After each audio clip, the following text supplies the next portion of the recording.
Assalamualaikum warahmatullahi wabarakatuh. Pada suatu hari, Nabi Nuh alaihi salam menjelang wafatnya, beliau menyampaikan sebuah wasiat kepada kedua putranya. Isi wasiat tersebut, kata beliau, Amurukuma bila ilaha illallah. Aku wasiatkan kepada engkau berdua, wahai putraku, agar engkau berdua setia dengan la ilaha illallah. Kemudian Nabi Nuh alaihi salam menjelaskan apa keistimewaan la ilaha illallah. Kata beliau, "Lau anna as-samawati wal arda wa ma fihima fi kiffatil mizan." Seandainya langit beserta bumi dan isi dari keduanya diletakkan di sebuah anak timbangan. Wa wudi'at la ilaha illallah fil kiffatil ukhra. Kemudian la ilaha illallah diletakkan di anak timbangan yang lainnya, kanat arjah. Niscaya kalimat la ilaha illallah itu akan lebih berat daripada 7 lapis langit dan 7 lapis bumi beserta kedua isinya. Maka hadis ini riwayat oleh Imam Ahmad rahimahullah, dan hadis ini dinilai sahih oleh Syekh Al-Albani. Dalam hadis ini Nabi Nuh menjelaskan betapa istimewanya kalimat la ilaha illallah. Karena kalimat tersebut seandainya ditimbang dengan 7 lapis langit dan 7 lapis bumi beserta penghuni keduanya, tentunya selain Allah subhanahu wa ta'ala, niscaya kalimat tersebut akan jauh lebih berat daripada 7 lapis langit dan 7 lapis bumi. Jadi dalam hadis ini Nabi kita Muhammad sallallahu alaihi wasallam menjelaskan kepada kita betapa berbobotnya kalimat tahlil. Yang jadi pertanyaan, kalimat tahlil yang sedemikian istimewanya, mungkinkah kalimat itu adalah merupakan kalimat yang kosong tanpa makna, yang hanya dikeluarkan dari lisan saja, tanpa mengandung makna yang begitu dalam? Mungkinkah kalimat tersebut adalah merupakan kalimat yang hanya dijadikan, maaf oleh sebagian orang, lipstick dalam tanda kutip, dijadikan sebagai penghias bibir belaka? Oh, tentu tidak. Kalimat tersebut bukanlah kalimat yang hanya sekedar diucapkan di lisan. Namun kalimat itu adalah merupakan kalimat yang mengandung kandungan yang sangat dalam.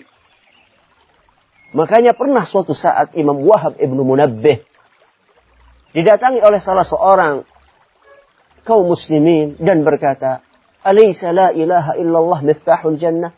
Wahai imam, bukankah la ilaha illallah itulah kuncinya surga? Artinya orang yang sudah mengucapkan la ilaha illallah itu pasti akan masuk surga. Maka beliau menjawab, betul. Ya. Kata beliau, betul. La ilaha illallah adalah kunci surga. Tapi kata beliau, bukankah setiap kunci pasti memiliki gerigi? Jadi kalau kita perhatikan kunci, tidak ada kunci yang tidak ada geriginya. Yang namanya kunci pasti akan memiliki gerigi. Ya. Kata Imam Wahab ibnu Munabbih, setiap kunci pasti ada geriginya. Kalau engkau membawa kunci pakai gerigi, lengkap dengan geriginya, maka engkau bisa membuka pintu tersebut. Tapi seandainya kunci yang kamu bawa adalah kunci yang tidak ada geriginya, niscaya engkau tidak akan bisa membuka pintu. Jadi di sini Imam Wahab ibnu Munabbih menjelaskan kepada kita bahwa kalimat la ilaha illallah adalah merupakan sebuah kalimat yang memiliki hak dan kewajiban yang harus kita penuhi. Kalimat la ilaha illallah adalah merupakan kalimat yang harus kita tunaikan syarat-syaratnya.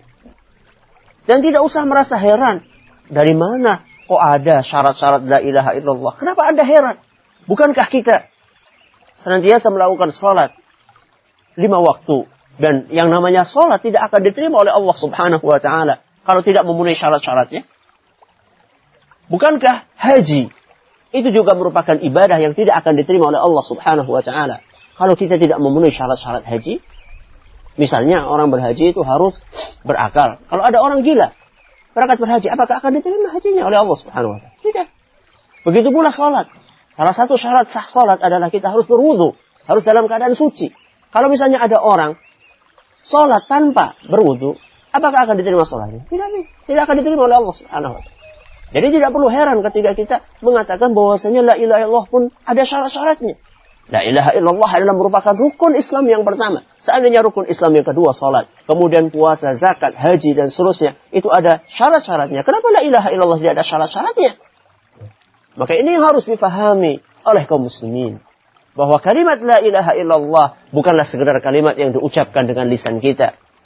Kalimat tahlil bukanlah sekedar kalimat yang hanya dijadikan sebagai lipstik di lisan kita dan tanpa kita memahami isi yang ada atau kandungan yang ada di dalamnya. Kalimat la ilaha illallah, syarat yang pertama kita mengucapkannya, kita harus paham makna dari la ilaha illallah sendiri.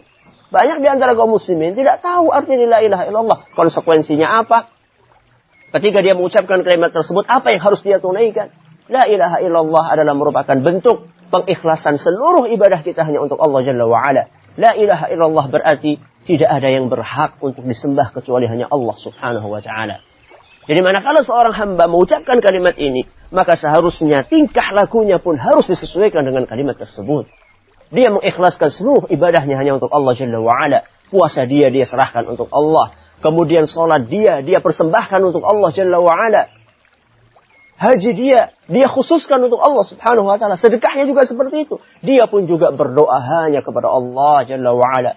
Berkurban hanya untuk Allah. Menyembelih hanya untuk Allah Subhanahu wa ta'ala.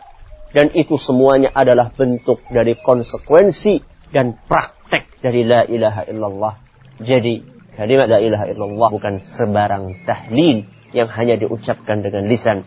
Tapi kalimat la ilaha illallah adalah merupakan sebuah kalimat yang sangat berat kandungannya dan sangat dalam isinya. Yang ini kita sebagai seorang muslim harus terus untuk mempelajari isi dari la ilaha illallah. Kita tunaikan hak-hak dan kewajibannya dan kita berusaha untuk memenuhi syarat-syaratnya sehingga kita akan termasuk orang-orang yang insya Allah mengakhiri hidup kita dengan kalimat ini sehingga kita diperkenankan oleh Allah Jalla wa'ala untuk masuk ke surganya. Allahumma amin. Wallahu ta'ala a'la wa'alam. Semoga yang sedikit ini bermanfaat. Assalamualaikum warahmatullahi wabarakatuh.